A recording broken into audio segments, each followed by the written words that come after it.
C'est une scène devenue banale dans les rues de Périgueux.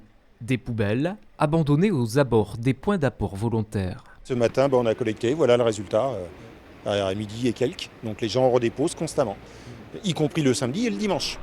Des dépôts sauvages d'ordures ménagères mais aussi d'encombrants que ces agents trouvent plus nombreux depuis la mise en place des points de collecte. Ça y était déjà, mais ça s'est amplifié, on va dire. Pour la mairie de Périgueux, cette nouvelle organisation du SMD3 n'est plus tenable. Car pour faire face aux incivilités, 4 agents sont mobilisés à temps plein par la ville et la commune doit payer, comme tout le monde, pour le traitement de ces déchets ramassés. Au total, en 2025, le surcoût pourrait aller jusqu'à 300 000 €. La municipalité demande urgemment un moratoire au SMD3.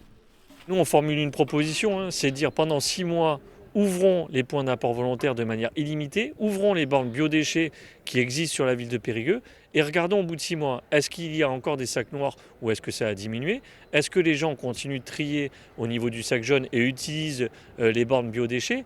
Et on fasse un bilan et on en tire des pistes de travail et d'action. Une idée qui est loin de séduire le patron du syndicat mixte des déchets. C'est typiquement la communication politique du maire intérimaire qui veut se démarquer, qui veut attirer à lui une partie de sa population. Si on mettait les bornes en accès libre, au bout des 6 mois, ça devient quoi? On revient comme on est maintenant et on repart à zéro. Donc retarder, pour moi, c'est pas la bonne idée. Syndicat mixte d'un côté, mairie de la ville-préfecture de l'autre.